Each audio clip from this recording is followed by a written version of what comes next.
Not long ago, I shared a video with my portfolio that got me into leading architecture schools for master programs, including Bartlett, Iaac, and others. I got a lot of feedback after this video, and I really appreciate it.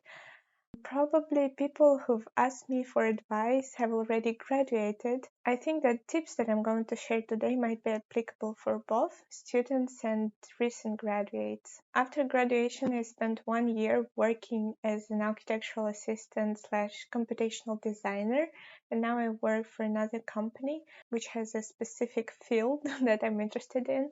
I'll share some tips that worked for me, and let's get started.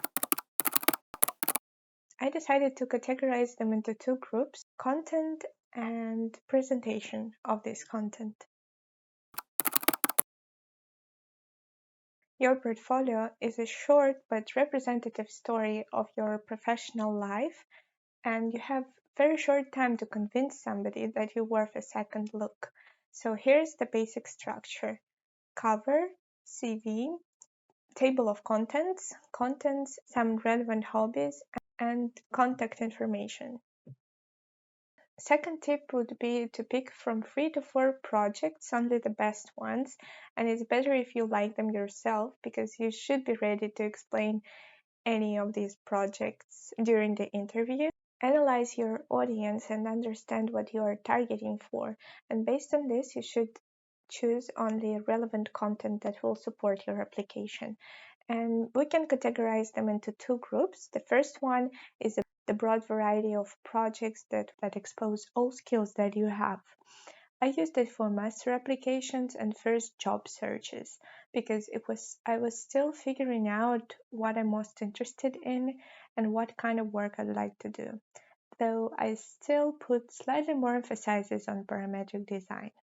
In the second case, you have more or less clear idea what topic you want to develop as your future career, and for me it's the modular architecture and construction. So here I focused more on what made me interested in this topic.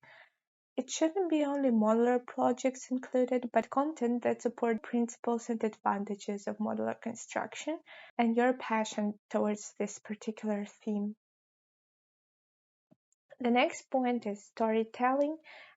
And I think it's important to show the process starting with the case studies because it will demonstrate your thinking process, how your ability to convey information, organize it, and make presentations, which is obviously a very important skill in every project. And I think adding some sketches to your portfolio might be very valuable because, to my humble opinion, sketches bring more life to your work and the viewer becomes more engaged with your projects.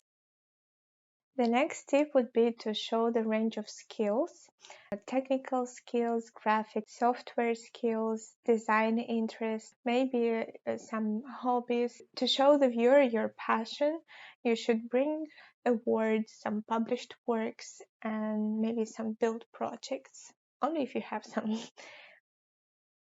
It's also an advantage to show the projects from different contexts because it will show your flexibility and willingness to work with unfamiliar surroundings.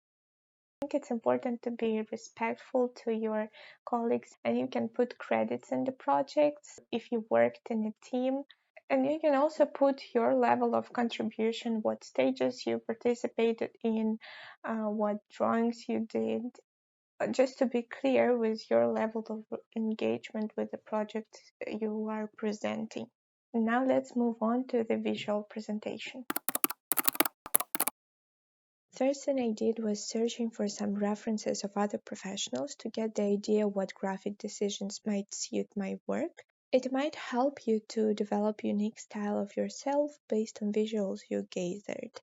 I prefer using Pinterest when I save images not only of architectural portfolios but of graphic design as well. Some images were just the website layouts where I like the colors or composition.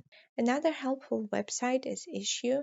There you create a stack of work and you can access the full portfolios of other professionals, which is super useful. I would also take a glimpse on Bauhaus journals or Tadlin magazine or any other architecture journal because there you can find appealing compositions. They are well structured, so it's interesting to analyze what makes them so attractive.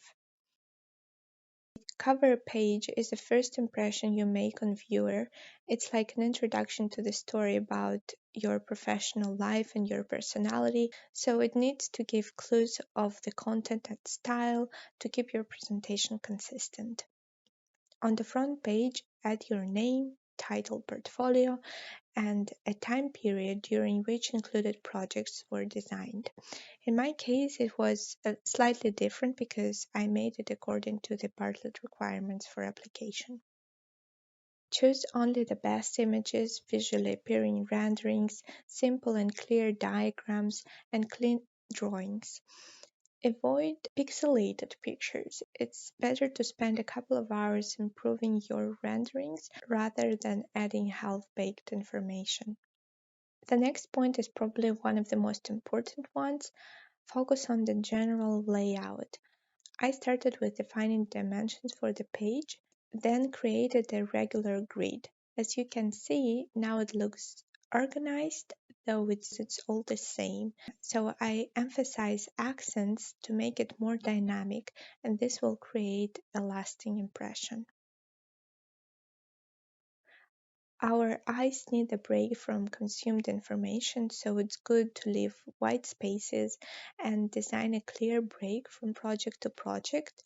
For easier navigation, I designed similar layouts for each introductory page. There I have a project number, title, credits, location, sketched outline, and a mood collage.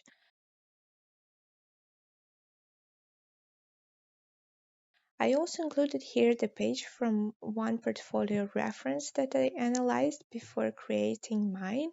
I find this technique very useful because you can create a couple of layouts and add your information on top, or maybe get the idea of the possible layouts that can potentially look good. Turn on all your graphic knowledge and create a color palette based on your works and personality that would better support your projects. Annotate all drawings and images, add short descriptive text, and spell check your document.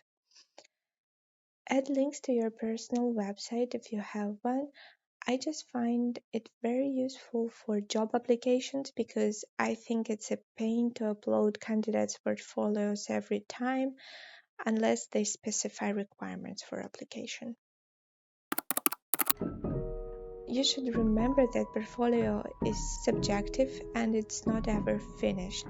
So at some point it's time to stop working on it, evaluate and submit.